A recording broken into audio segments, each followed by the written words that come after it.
Ce qui nous réunit aujourd'hui, c'est parce que, comme vous le savez tous, en tant qu'agent de santé, notre place n'est pas ici au district, mais auprès de nos malades, dans nos postes, dans nos bureaux pour consulter. Mais malheureusement, là où nous sommes, les postes de santé et les structures de santé sont plus malades même que les malades qui viennent se faire soigner. Pour plusieurs raisons. La première, c'est que le gouvernement n'a pas respecté ses engagements, et ce depuis le congrès de 2014, avec beaucoup de revendications qui n'ont pas été satisfaites. Entre autres, nous exigeons donc le paiement intégral des arriérés de salaire de tous les contractuels du ministère de la Santé, c'est-à-dire les contractuels de Cobra et de la JICA, qui n'ont pas reçu leur salaire depuis 7 mois, ce qui est une situation vraiment déplorable quand on sait qu'au Sénégal, la vie est chère. Et on ne peut pas concevoir qu'à nos jours, un travailleur de la santé peut travailler de 1er au 30 sans percevoir son salaire. Donc ça, c'est une situation qu'on ne veut plus vivre aujourd'hui. La deuxième, c'est le virement de la première tranche de 2018 de la subvention annuelle aux EPS. Parce que les EPS sont en train de souffrir, parce qu'ils devaient percevoir leur subvention de 2018 depuis longtemps et qu'ils ne l'ont pas encore perçue.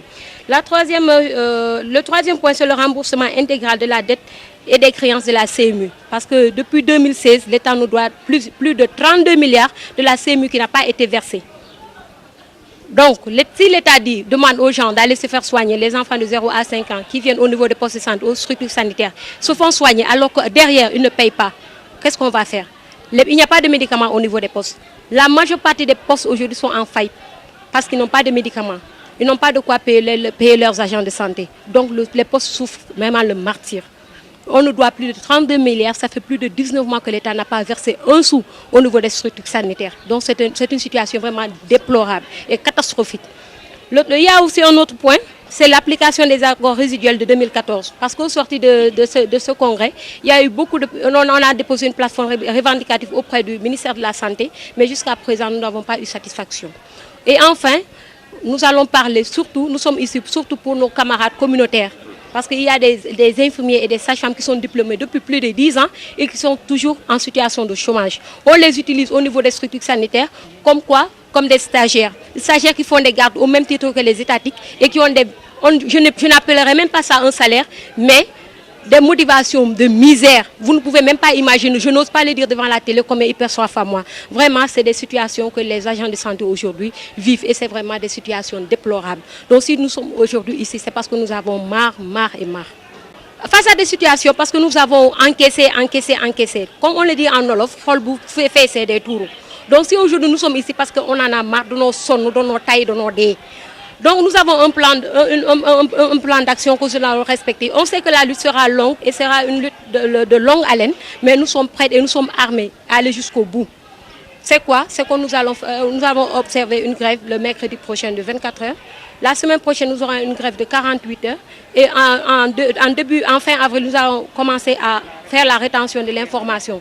Si rien n'est fait, nous allons voir d'autres plans.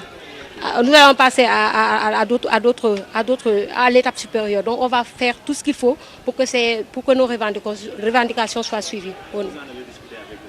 Nous en avons discuté parce qu'elle-même, elle sait que le mal est partout.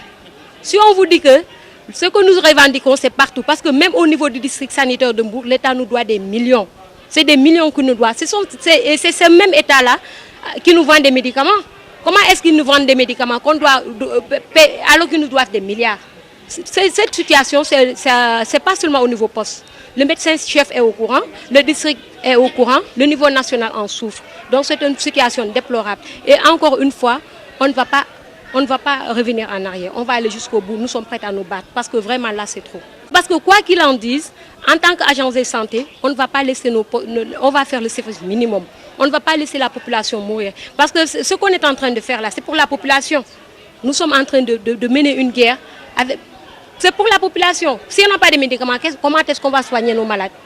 Il y a des postes où il n'y a même pas de sirop de paracétamol. On te dit qu'il y a une gratuité. Tu viens, tu te fais soigner, mais on te met une ordonnance et tu vas à la pharmacie acheter ces médicaments à des prix vraiment très chers. Si par exemple l'État avait payé tout l'argent qu'il nous doit, est-ce que ça allait se faire comme ça? Les gens se font soigner. On vous dit que... Parce que tout agent de santé veut vraiment fournir des soins de qualité. Les soins de qualité, c'est quoi? C'est les médicaments, rendre disponibles les médicaments. Et là, il n'y a pas de médicaments. Les postes sont tous en faillite. Pour vous dire, nous sommes en faillite. Les postes n'ont plus un sou. Il y a même des postes qui vont jusqu'à emprunter de l'argent à la banque pour acheter des médicaments, pour satisfaire le besoin de la population. Ça, c'est une situation vraiment déplorable. Donc, il y aura des services minimums.